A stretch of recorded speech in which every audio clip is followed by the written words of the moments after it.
हाँ, हेलो प्यारे बच्चों, welcome to the second lecture of heat transfer. Last class में तो बहुत कम ही हम लोग पढ़े थे। क्या पढ़े हैं, थोड़ा सा रिवीजन करा दो। क्या पढ़े हैं हम लोग? हीट ट्रांसफर में कंडक्शन ही पढ़ रहे थे ना। तो मेन चीज सब था वो क्या क्या था कि अगर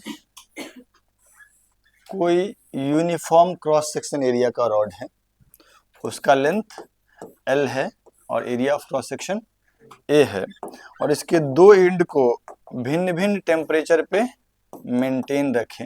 let's say this temperature is T2 and this temperature is T1, तो there will be a heat flow from T2 to T1, higher temperature to the rate of flow of heat is called heat current.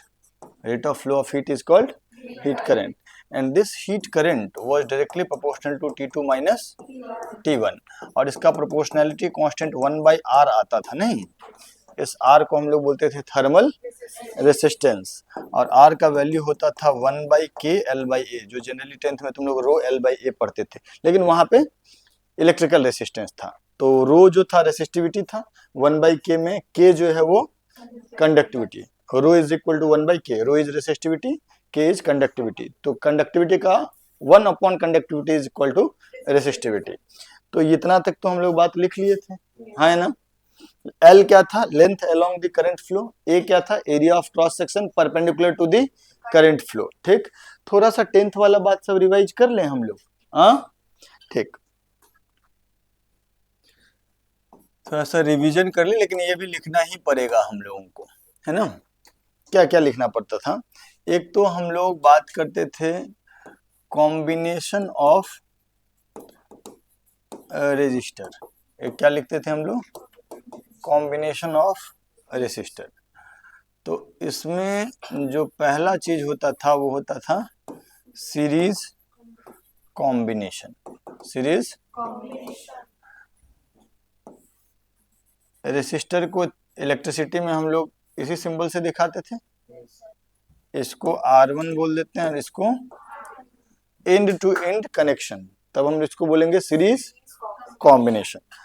अच्छा, series combination को हम लोग ये भी कह सकते हैं कि जो दोनों रेसिस्टर है, दोनों से पास होने वाला हीट करंट सेम है। दोनों से पास होने वाला हीट करंट सेम है। इस दोनों रेसिस्टर के कॉम्बिनेशन को हटा करके अगर मैं एक इकलौता रेसिस्टर लगाऊं, मान लीजिए यहाँ का टेम्परेचर है T1 और यहाँ का टेम्परेचर है T2, तो इसमें करंट आ रहा है I। ठीक, इस दोनों को हटा करके फिर सिमिलर काम मैं कर दूं, यहाँ T2 और यहाँ का टेम्परेचर T1, तो जो इसमें हीट करंट है I, इस I को जैसे यहाँ पे लिख सकते हैं वैसा ही यहाँ भी लिख सकते हैं। कब? जब R इक्विवेलेंट का वैल्यू किसके बराबर हो जाएगा? R1 plus R2। क्या इसका डेरिवेशन हम लोग कर सकते हैं? क्या इसका डेरिवेशन कर सकते हैं हम लोग? नहीं कर सकते हैं। माने इसके अक्रॉस टेम्परेचर डिफरेंस प्लस इसके across temperature difference is equal to net temperature difference. नहीं, मान लीजिए कि इस जंक्शन के टेम्परेचर को हम बोल देते हैं T डैश। ठीक, तो ये इससे इसमें करंट कितना होगा? इस R1 में करंट क्या लिख सकते हैं? अच्छा, T2 और T डैश में कौन ज्यादा? T2, तभी हीट जो फ्लो होता है हायर टू लोअर टेम्परेचर। तो इसमें हम लोग क्या लिखेंगे? T2 minus T dash upon R1, है ना। That is your I, and that is also जो T dash minus T1 upon R2। लिख सकते कि नहीं लिख सकते?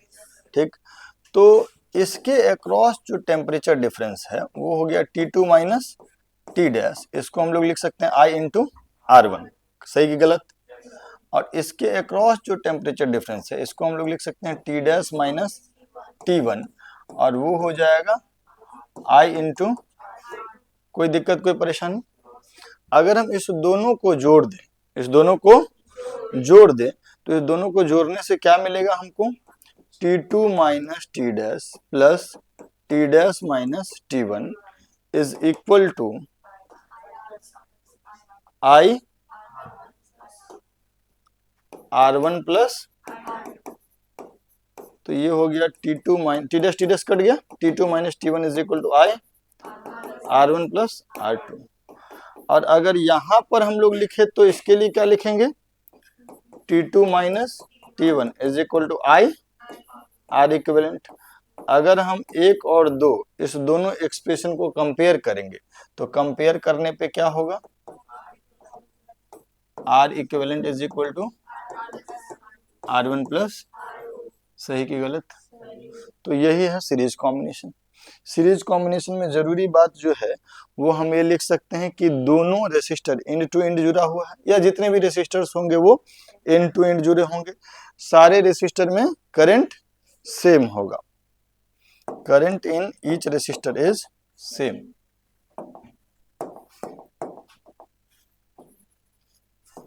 Current in each resistor is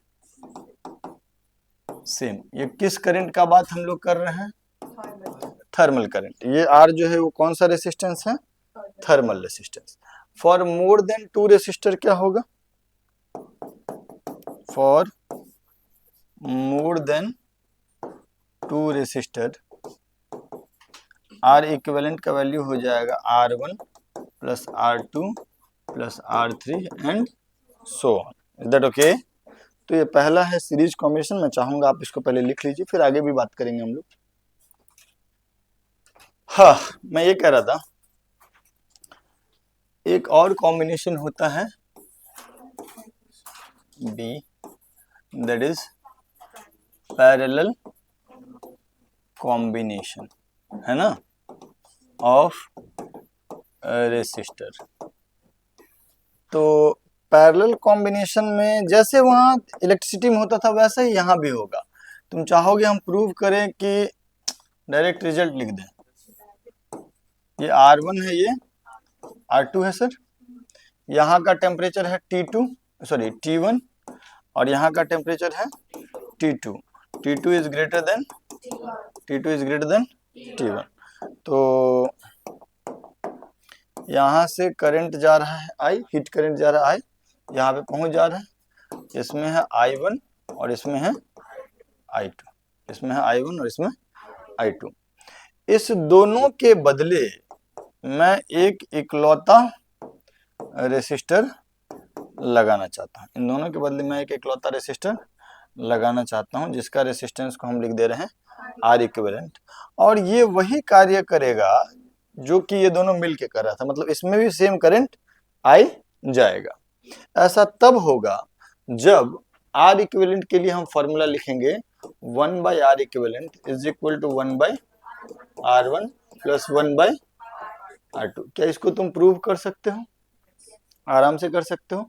यहाँ पे क्या लिखेंगे, I बराबर I1 प्लस I2, यहाँ से हीट करंट I आ रहा है, दो भागों में बट रहा है, I1 इधर जा रहा है, I2 इधर जा रहा है, तो I बराबर हो जाएगा I1 प्लस I2। I का वैल्यू हम यहाँ से उठाना चाहेंगे तो क्या लिखेंगे, T2 minus T1 by R equivalent. I1 का वैल्यू इससे उठाएंगे तो क्या लिखेंगे, T2 minus T1 by R1 होगा ना इसका करंट, हीट करंट, तो T2 minus T1 by R1। और अगर इससे I2 उठाएंगे तो क्या लिखेंगे, T2 minus T1 by R2, तो T2 minus T1 by R2, T2 minus T1 cut जाएगा तो 1 बाई R इक्विवेलेंट का वैल्यू हो जाएगा 1 by R1 plus 1 by R2। सही की गलत? ठीक।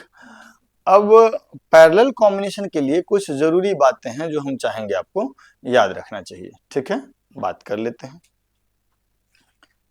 सम important points about parallel combination.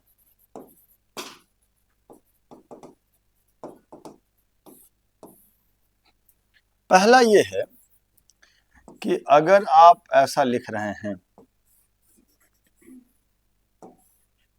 कि ये R1 है और ये R2 है, यहाँ का टेम्परेचर T2 है और यहाँ का T1 है, तो यहाँ से जो करंट जाएगा ना, यहाँ से जो करंट जाएगा I, वो दो हिस्सों में बटेगा, इसमें जाएगा I1 और इसमें जाएगा I2, है ना।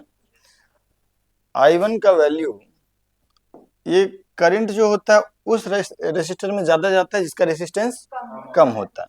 I1 का वैल्यू जो होता है वो होता है I into R2 divided by R1 plus R2, और I2 का वैल्यू होता है I into R1 divided by, क्या इसको भी प्रूव किया जा सकता है ना?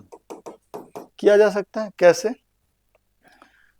पहला बात तो है कि I बराबर क्या होगा, I1 प्लस, और दूसरा बात ये है कि ये जो टेम्परेचर डिफरेंस है वही ये भी है ना?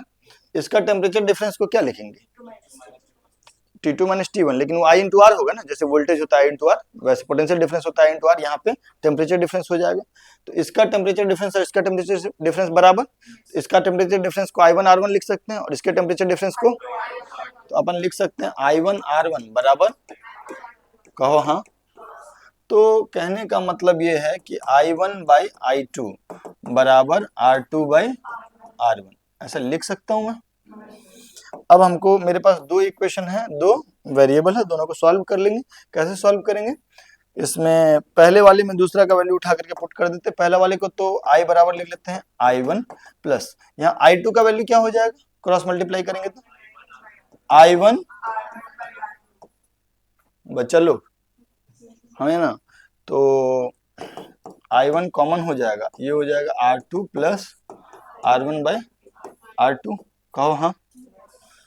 तो I into R2 by R2 plus R1 that is equal to, similarly अगर तुम I2 का वैल्यू पुट करोगे, I1 आ गया ना, तो I1 को इसमें रख दो या इसमें रख दो तो I2 आ जाएगा। सिमिलर तरीके से I2 का वैल्यू जो आएगा वो कितना आएगा, I into R1 divided by R1 plus. तो इसमें जो जरूरी बात है वो ये है कि हीट करंट डिस्ट्रीब्यूट्स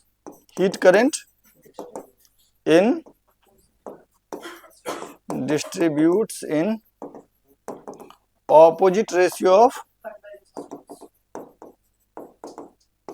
ये बात समझ में आया बच्चों को? बच्चे देखो ना, करंट का जो रेशियो है I1 बाई I2 जो है वो R2 बाई R1 है ना, तो I1 बाई I2 LHS में, RHS में R2 बाई R1 है, तो किसके रेशियो में है, रेसिस्टेंस के ऑपोजिट रेशियो है ना। अच्छा, ये जो बात हम लिखे हैं इसका मतलब ये हुआ कि अगर तुम टोटल करंट I है उसका रेशियो डिस्ट्रीब्यूट करोगे R2 बाई R1, डिस्ट्रीब्यूशन जानते हो, अनुपात समानुपात पढ़े हो, रेशियो प्रोपोर्शन। जैसे अगर मैं आपसे कह दूं कि 12 को डिस्ट्रीब्यूट करो 2:1 रेशियो में, तो क्या करेंगे, 12 गुणा 2, 12 इंटू 2 डिवाइड बाई 2 प्लस 1, और इसके हिस्से में क्या जाएगा, 12 इंटू 1 डिवाइडेड बाई 2 प्लस 1, अगर तुमको थोड़ा बहुत याद हो बचपन का बात तो this will come out to be 8, और ये कितना हो जाएगा 4। ऑब्वियसली दिस इज 2:1, तो 12 रुपया देंगे, बोलेंगे कि 2:1 रेशियो में डिस्ट्रीब्यूट करोगे तो करो, तो एक को 8 दे दोगे, दूसरे को 4 दे दोगे, तो ऐसे डिस्ट्रीब्यूट करते हैं। सिमिलरली अगर मैं आपसे ऐसा कह दूं कि I को डिस्ट्रीब्यूट इन रेशियो R2:R1, तो R2 के हिस्से में कितना आएगा, I R2 डिवाइडेड बाय, और ये वाला part I into R1 divide by R1 plus. अच्छा, R2:R1 जो है वो क्या है, I1:I2, नहीं, I1 बाय I2 जो था वो क्या था, तो R2 के हिस्से में जो गया है that is your I1 and this is your, ये होता है डिस्ट्रीब्यूशन का मतलब। ठीक है सर, तो पैरेलल कॉम्बिनेशन में जो अहम बात था, पहला जरूरी बात हम आपको समझा दी, इसका मतलब तुमको समझ में आ गया ना। इसका मतलब हुआ या तो ये या फिर ये रटना है, ये चीज आपको रटना है, इसका जरूरत पड़ेगा आपको, ये भी आप रट सकते हैं। ठीक है सर, कुछ और जरूरी बात है जो हमको करना है। अगर पैरेलल कॉम्बिनेशन में for more then 2 resistor, for 2 resistor से ज्यादा हुआ, जैसे कि 3 रेसिस्टर हो गया R1 R2 R3, तो 1/R इक्विवेलेंट क्या होगा, 1/R1 plus 1/R2 plus 1/R3, अगर उससे ज्यादा हुआ तो and so on, is that okay. दो रेसिस्टर के लिए तो फॉर टू रेसिस्टर तो हम रट्टा मार के ही याद रख सकते हैं क्या, R equivalent is equal to R1 R2 divided by R1 plus, is that okay? अच्छा, अगर हम तुमको ऐसा बोल दें कि आइडेंटिकल रेसिस्टर है, ये भी R, ये भी R, ये भी R, तो इसका R इक्विवेलेंट कितना हो जाएगा? R बाई, अबे R बाई 3, R बाई, कारण ये है कि जब तुम इसको लिखोगे 1 बाई R इक्विवेलेंट तो लिखोगे 1 by R plus 1 by R plus 1 by R, that is 3 by R, तो R इक्विवेलेंट कितना हो जाएगा? R by 3। अगर यहाँ R R R 4 ठो होता तो R इक्विवेलेंट होता R बाई 4, अगर n आइडेंटिकल होता तो R इक्विवेलेंट होता R बाई, तो वही चीज हम बेसिकली लिखना चाह रहे हैं कि n identical resistor R in parallel, n identical resistor are in parallel, then their R equivalent is equal to R by n, their R equivalent is equal to R by n, उनका equivalent resistance हो जाएगा R by n, गलती लिख दी क्या, capital N, जो भी n हो, समझ में आया बात? तो सब तो तुमको 10th क्लास का ही रिवीजन कराया है, क्या क्या रिवीजन कराया? पहला तो सीरीज कॉम्बिनेशन में बताएं कि R इक्विवेलेंट हो जाएगा R1 प्लस, दो से ज्यादा रेसिस्टर हो गया तो R1 plus R2 plus R3 and so on. मान लो कि सब आइडेंटिकल हो तो R इक्विवेलेंट क्या हो जाएगा? R into n, R R R कितनी बार, जितना रेसिस्टर है n बार तो NR है ना। दूसरा तुमको क्या बताया हम कि अगर पैरेलल में रेसिस्टर है तो उनका इक्विवेलेंट रेसिस्टेंस क्या हो जाएगा? 1 बाय R इक्विवेलेंट बराबर 1 by R1 plus 1 by, is that okay? फिर तुमको क्या बताया पैरेलल कॉम्बिनेशन का कुछ इंपॉर्टेंट बात, पहला बात क्या कि हीट करंट जो फ्लो होता है वो रेसिस्टेंस के ऑपोजिट रेशियो में, जिसका रेसिस्टेंस कम होगा उसमें करंट और जिसका रेसिस्टेंस ज्यादा होगा उसमें करंट। अगर हमको लिखना हो कि यहाँ से I करंट जा रहा है, ये R1 है ये R2 है, दोनों में सिर्फ दो पार्ट में डिस्ट्रीब्यूट हुआ, तो I1 कितना लिखेंगे? I R2 bye R1 plus R2, और R2 के I2 क्या लिखेंगे? I R1 bye R1 plus, ये हम प्रूव करके भी बता, ये चीज तुमको समझ में आ रहा है कि I1 बाय I2 जो होगा वो अपोजिट रेशियो माने R2 बाय R1 के बराबर होगा, कोई दिक्कत कोई परेशानी? अगर दो से ज्यादा रेसिस्टर हो तो R इक्विवेलेंट के लिए क्या लिखेंगे? 1 by R1 plus 1 by R2 plus 1 by R3 and so on. और फॉर टू रेसिस्टर तो चूंकि 1 by R equivalent is equal to 1 by R1 plus 1 by R2 था, तुम लोगों का एलसीएम जोड़ना उड़ना आ रहा है तो देखोगे तो ये क्या हो जाएगा? R1 R2 यहाँ R2 यहाँ R1, इनवर्स लेंगे क्या हो जाएगा? R1 R2 bye R1 plus R2, 10th class में रटे भी होगे ओके। अगर n आइडेंटिकल रेसिस्टर पैरेलल में है, सबका रेसिस्टेंस R R है, तो R इक्विवेलेंट क्या हो जाएगा? R बाय, कोई दिक्कत कोई परेशानी? दो तीन और बात हम बताना चाह रहे हैं, वैसे ठीक है पहले लिख लो, ये सीरीज था ठीक है, इसको लिखो, पहले इसको लिखना है ठीक, पॉज करके, फिर इसका अगला page, this is proof basically, फिर इसका अगला page important point about parallel combination, और फिर सबसे आखिरी उसी को कंटिन्यू किए है ना। अंतिम में क्या है? अच्छा वही बता रहे थे कि डिस्ट्रीब्यूट कैसे करते हैं, नहीं ठीक है सर लिख लीजिए। आते हैं तो फिर इसमें और व्हीटस्टोन ब्रिज वगैरह सभी बताएंगे, सुनिएगा मेरी बात। हेलो ये भाई, और एक चीज तुम पढ़े होगे किरचॉफ्स लॉ, नहीं करंट लॉ, इसको शॉर्ट में केसीएल बुलाया था, पढ़े थे 10th में कि नहीं पढ़ाया गया था? नहीं, अच्छा बेसिक कॉमन सेंस का बात है। ये रेसिस्टर है, कौन सा रेसिस्टर? इलेक्ट्रिकल या थर्मल? थर्मल, इलेक्ट्रिकल में भी वैलिड है। तीन रेसिस्टर है, ये R1, ये R2 और ये है R3। तो यहां से करंट अगर I1 गया है, यहां से I2 और यहाँ से I3। कॉमन सेंस क्या कहता है, I1 I2 I3 में क्या रिलेशन होगा? ये दोनों मिल करके I3 के बराबर होगा? नहीं, यहाँ से I1 गया, यहाँ से I2 गया और यहाँ से बाहर क्या है I3, तो I1 प्लस I2 बराबर I3। यस और नो? कॉमन सेंस है। इसको ये कहता क्या है कि at any junction net current going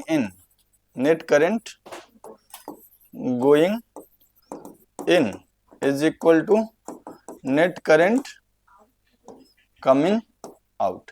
जितना करंट जाएगा उतना ही करंट बाहर निकलेगा। ऑब्वियसली यहाँ हीट करंट है, यहाँ से मान लो 1 सेकेंड में 5 जूल हीट गया, यहाँ से 1 सेकेंड में 2 जूल हीट गया और साइड वॉल से कुछ निकल ही नहीं रहा, तो यहाँ से टोटल कितना हीट पास करेगा? 7 जूल पास करेगा। दैट इज कॉमन सेंस, है ना? तो यही किरचॉफ्स करंट लॉ कहता है। ओके, अच्छा, इसका उपयोग करके हम लोग सवाल भी बना लेते हैं। कैसे बना लेते हैं समझना। मान लीजिए ये टेम्परेचर है T1 और ये टेम्परेचर है T2 और ये टेम्परेचर है T3, और अगर हमसे कह देगा कि फाइंड जंक्शन का टेम्परेचर, तो जंक्शन के टेम्परेचर को हम लोग मान लेंगे कुछ T। जंक्शन के टेम्परेचर को क्या मान लेंगे? तो अपन क्या लिख सकते हैं, I1 प्लस I2 बराबर I3। कहो हाँ। I1 का वैल्यू क्या लिखेंगे? This minus this, temperature difference divided by resistance, तो T1 minus T divided by R1। ये I2 का वैल्यू क्या लिखाएगा? T2 minus T divided bye R2। और I3 का वैल्यू क्या हो जाएगा?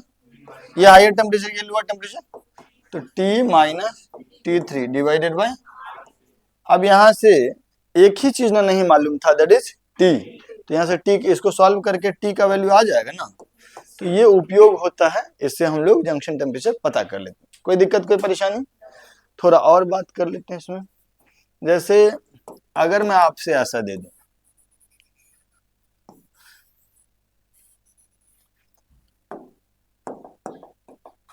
यहां से करंट निकल रहा है I1, यहां से I2 और यहां से I3। सच्चाई में ऐसा संभव नहीं होगा कि तीनों करंट बाहर निकल रहा है, जाने वाला तो कोई है नहीं।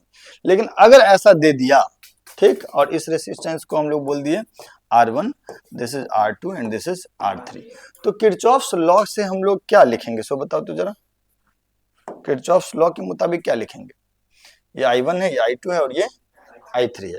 कितना करंट इन है? कुछ नहीं। आउट कितना है? I1, I2 और I3। तो I1 plus I2 plus I3 बराबर 0। बराबर लिख सकते नहीं लिख सकते? Is that okay? है ना? अगर यही सब इन होता तब भी ये बात लिख सकते थे। अच्छा, यहां से भी जंक्शन टेम्परेचर पे बात का, जंक्शन का टेम्परेचर लिखा जा सकता है। अगर मान लीजिए हम ये टेम्परेचर्स को डिफाइन कर दें कि let's say this is T1, this is T2 and this is, और जंक्शन का टेम्परेचर पता करना है, उसको हम लोग मान लेते हैं T। तो क्या इक्वेशन लिखा जाएगा? सो बताओ। I1 plus I2 plus I3 बराबर, I1 का वैल्यू क्या लिखेंगे? हायर टू लोअर जा रहा है, तो T minus T1 by plus I2 कितना? T माइनस T2 बाई, और I3 कितना? T minus T3 by sum of them is. यहां से T का वैल्यू आ जाएगा, और जब T का वैल्यू ले आओगे ना तुम, तो जब यहाँ T पुट करोगे तो पक्का से किसी एक करंट या दो करंट का वैल्यू नेगेटिव आएगा। पक्का से ऐसा होगा। वो नेगेटिव बताएगा कि तुम जबरदस्ती सब करंट को आउटवर्ड मान लियो, कुछ ना कुछ करंट इनवर्ड होगा। जो नेगेटिव होगा उस करंट का डायरेक्शन उल्टा होगा। ऐसे सवाल भी हम लोग करने वाले हैं। Is that okay? सिमिलरली अगर मैं आपसे ऐसा कह दूं कि मान लीजिए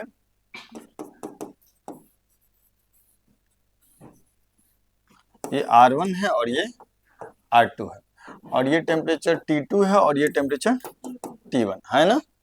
और तब हम पूछ दिए कि find temperature of junction, find temperature of, तो टेम्परेचर ऑफ जंक्शन को हम लोग मान लेंगे क्या? T, है ना। अच्छा, अगर यहाँ पे करंट हम लोग मान लेते हैं I1 और यहाँ पे I2, तो इस जंक्शन में कितना करंट इन कर रहा है? I1, कितना आउट कर रहा है? तो करंट गोइंग इन बराबर करंट कमिंग, ऑब्वियसली यहाँ से I1 जाएगा तो वही ना यहाँ से गुजरेगा, तो I2 बराबर I1। I1 का वैल्यू क्या लिखेंगे, T1 minus T divided by, और I2 का value T minus divided by, इस एक्सप्रेशन में T1 R1 T2 R2 मालूम है, तो T का वैल्यू पता चल जाएगा। Is that okay? समझ में नहीं आ रहा पक्का? तो अभी हम लोग KCL पढ़ लिए, किरचॉफ्स करंट लॉ पढ़ लिए। Is that okay? Kirchhoff's current law का स्टेटमेंट भी लिख लेना है, और तीनों जो छोटे छोटे एग्जांपल्स हैं, मतलब छोटे छोटा जो डायग्राम है उसका रिपरकशन भी लिखना है, फिर आगे बात करेंगे। अभी एक और चीज पढ़ना है, balanced Wheatstone bridge, balanced Wheatstone bridge. सुनिएगा मेरी बात, करंट इलेक्ट्रिसिटी में एक चीज बढ़ाया जाता है, वैसा ही चीज कुछ यहाँ भी होगा।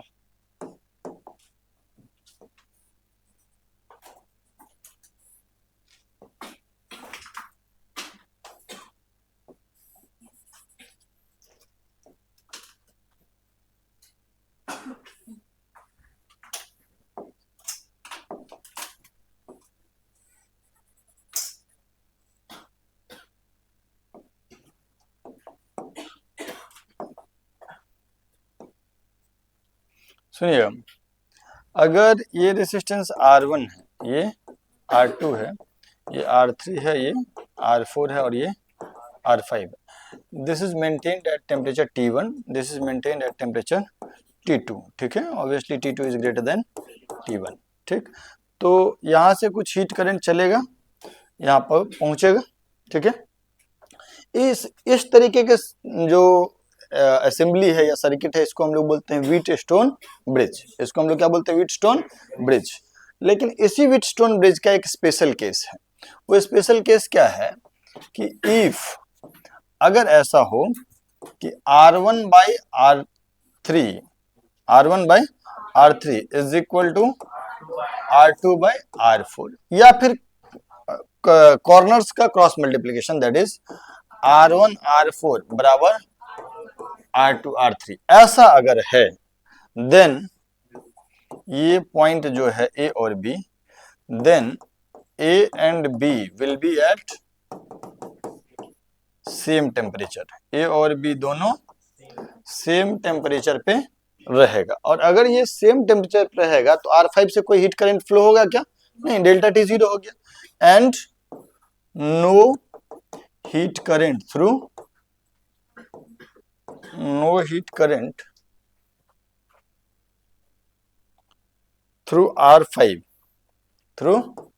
R5। इसका हम प्रूफ यहाँ पे नहीं दे रहे हैं, इसका प्रूफ करंट इलेक्ट्रिसिटी में दिया जाता है, सिमिलर तरीके से जैसे यहाँ होता है वैसे ही वहां होगा, लेकिन वहां दिया जा सकता है, अभी नहीं दे रहे हैं। हम क्या बोल रहे हैं, इफ R1 R4 बराबर R2 R3, then A and B will be at same temperature, and if A and B are at same temperature, then R5 से कोई भी करंट नहीं होगा। So then we can remove R5। जब उससे कोई current ही नहीं जा रहा, इससे कोई हीट करंट ही नहीं जा रहा, तो इसके रहने या नहीं रहने से कोई फर्क, तो we can remove R5 from circuit या असेंबली, जो भी कह लो। Is that okay? और इन दैट केस अगर वैसा हो गया, तो वैसी परिस्थिति में जो असेंबली है वो थोड़ा सिंपल नहीं हो जाएगा? देन असेंबली कैसा हो जाएगा, ऐसा ऐसा ऐसा ऐसा नहीं, ये क्या है,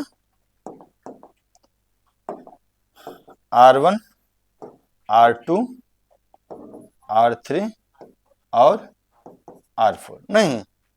और इसमें हम लोग क्या लिखेंगे, R इक्विवेलेंट का वैल्यू क्या होगा, ये दोनों सीरीज में और ये दोनों भी, तो R1 प्लस R2 और ये हो जाएगा R3 प्लस R4, और ये दोनों आपस में पैरेलल, तो इन दोनों का इक्विवेलेंट हम लोग निकाल ही सकते हैं। यस और नो? तो ये एक बैलेंस्ड व्हीटस्टोन ब्रिज कंडीशन है, इसको भी पहले लिख लो, फिर बात करेंगे। ऐसे तो ये व्हीटस्टोन ब्रिज सर्किट है, लेकिन अगर इस कंडीशन को फुलफिल करेगा तब हम इसको क्या बोलेंगे? Balanced Wheatstone bridge. और तब आप R5 को बाहर कर सकते हो फॉर कैलकुलेशन ऑफ करंट और R इक्विवेलेंट। ओके, आप अभी लिख ही रहे हैं, आगे बढ़ने दीजिएगा। चलो, थ्योरी हो गया कंप्लीट। कुछ और भी थ्योरी का बाकी है, लेकिन अब कुछ क्वेश्चंस कर लेते हैं। सुनिएगा मेरी बात।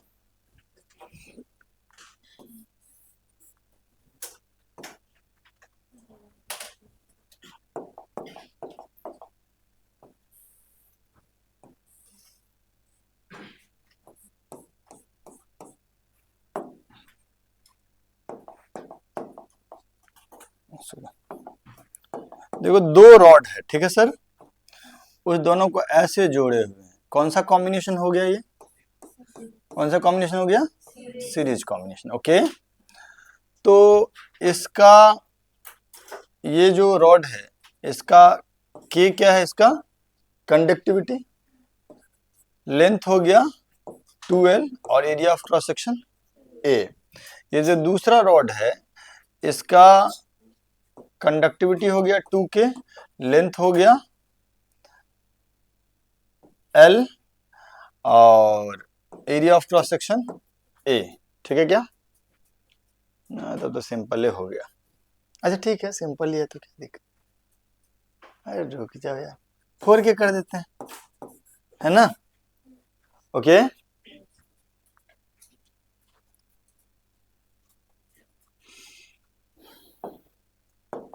अब यहाँ पे हम 4T टेम्परेचर रखे हैं और यहाँ पे टेम्परेचर T रखे। ओके, और हम आपसे पूछ रहे हैं KLA, सब कुछ समझ में आ रहा है ना? लेंथ है इसका L, area of cross section A, इसका लेंथ है 2L, area of cross section A, इसका कंडक्टिविटी है 4K, इसका कंडक्टिविटी है K। और हम आपसे पूछ रहे हैं find A part, heat current through rod, heat current through each rod, और दूसरा जंक्शन टेम्परेचर।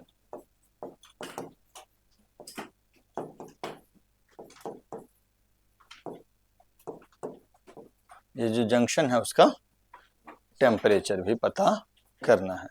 ठीक है सर, करते हैं, आप सब हमारे साथ हैं। चलिए, तो सबसे पहले ऐसे सवालों में हम लोग क्या कर लेंगे? इसका इक्विवेलेंट सर्किट ड्रॉ कर लेंगे। इक्विवेलेंट सर्किट ड्रॉ करने के लिए हम लोग रॉड को कन्वर्ट कर देंगे किसमें? रेसिस्टेंस में। किसमें? तो पहला रेसिस्टेंस है, एक पहला रेसिस्टर है और दूसरा रेसिस्टर है, इसको R1 बोल लेते हैं। और इसको क्या आप R1 का वैल्यू बता सकते हैं सर? 1/K 2L/A, यस और नो? और ये R2 जो होगा ये क्या होगा? 1/4K L/A, यस और नो?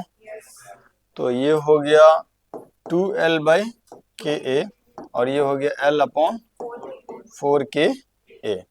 इधर के ये याद है ना फॉर्मूला रेसिस्टेंस का? रो L/A होता है, रो की जगह पे 1/K, तो 1/K L/A।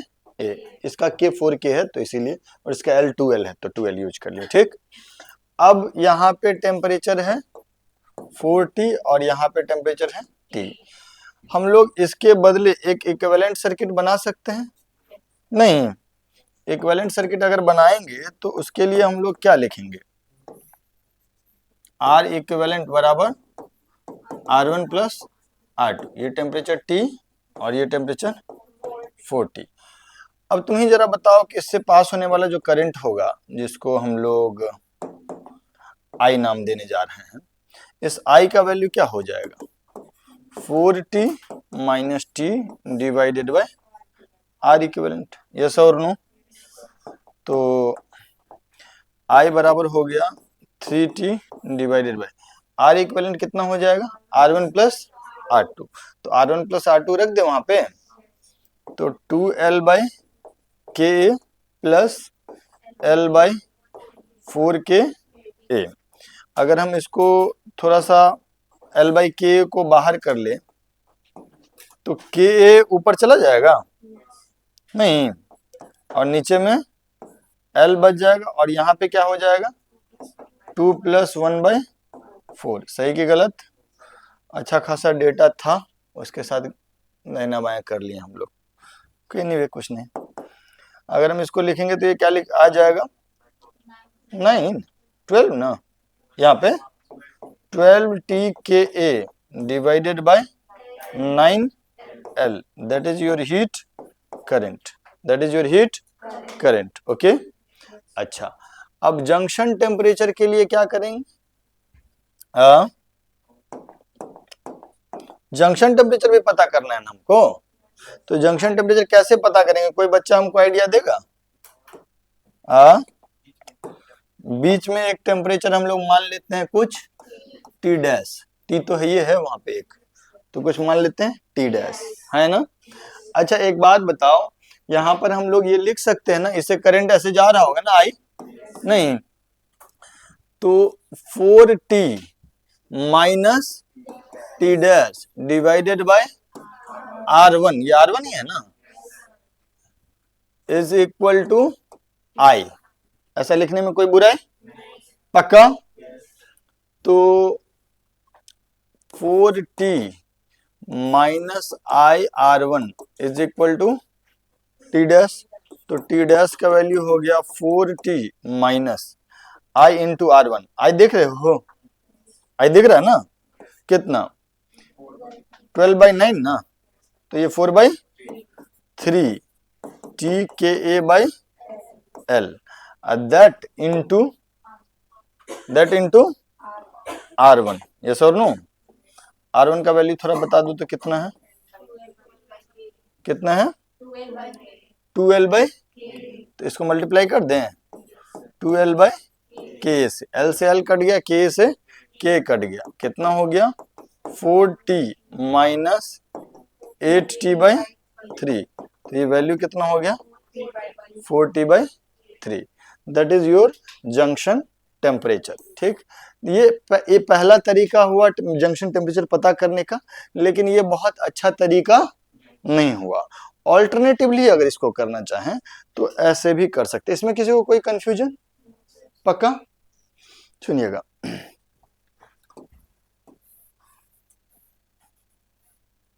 ये टेम्परेचर T था और ये 4t था, R1 का वैल्यू कितना था जरा देख लो तो 2L/KA, ये कितना था 2L/KA, और R2 का वैल्यू कितना था L/4KA। हम लोग एक जंक्शन के टेम्परेचर को हम लोग मान लेते हैं T डैश, ठीक, और 1 मिनट के लिए भाई, 1 मिनट के लिए इधर करंट ले लेते हैं I1 और इधर करंट ले लेते हैं, ऐसा सच्चाई नहीं होगा, लेकिन मानने में कोई बुराई।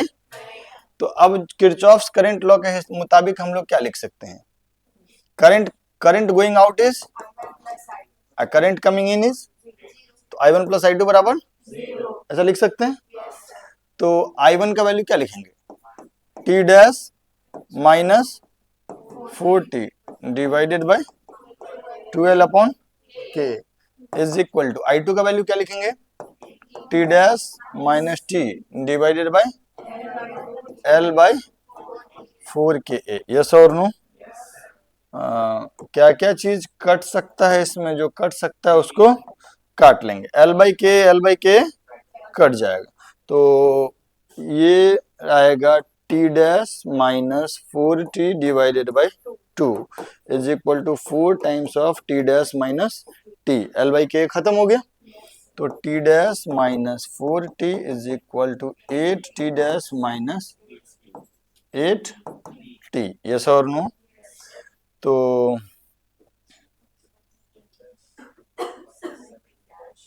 7 आ रहा है आंसर में, तो 7 नहीं था आंसर में, कितना था, तो इधर कैसे अलग आ जाए, हाँ हाँ तो वही तो गड़बड़ किए हैं। हाँ I1 प्लस I2 बराबर 0। तो यहाँ पर क्या आएगा? नहीं, I1 प्लस I2 बराबर 0 था ना, तो यहाँ पर भी एक, तो यहाँ एक, और यहाँ बोलो, तो ये 8t डैश इधर जाएगा तो हो जाएगा 9t dash is equal to 12t। तो t डैश का वैल्यू कितना हो गया? t डैश का वैल्यू हो गया 12t by 9, that is 4t by, I think that is the answer, yes और नो। तो ये भी वो जो अभी बनाया वो तरीका भी ठीक ही है। और जब उस तरीका में जो भी टेम्परेचर आएगा उस टेम्परेचर का टी डैश का वैल्यू यहाँ रख देंगे तो हमको क्या मिल जाएगा? I1। नहीं, इस ब्रैकेट में अगर हम टी डैश का वैल्यू रख देंगे तो I1 मिल जाएगा, और वो I1 जो है उसी का नेगेटिव हमारा करंट है। या इस वाले में इस ब्रैकेट प्लस ये माइनस साइन के साथ इस ब्रैकेट में रख देंगे तो हमको क्या मिल जाएगा? Minus of I2। नहीं, या ये ब्रैकेट इकलौता क्या दे देगा? I2, और I2 ही मेरा करंट होगा, हाँ या ना, बोलो। तो इसको लिख लीजिए। आज का क्लास यहीं खत्म करते हैं, कुछ सवाल अगले क्लास में करेंगे। Bye bye. पहले ये लिखना, यही सवाल था ना? हाँ तो पहले ये लिख लेना फिर दूसरा वाला चीज।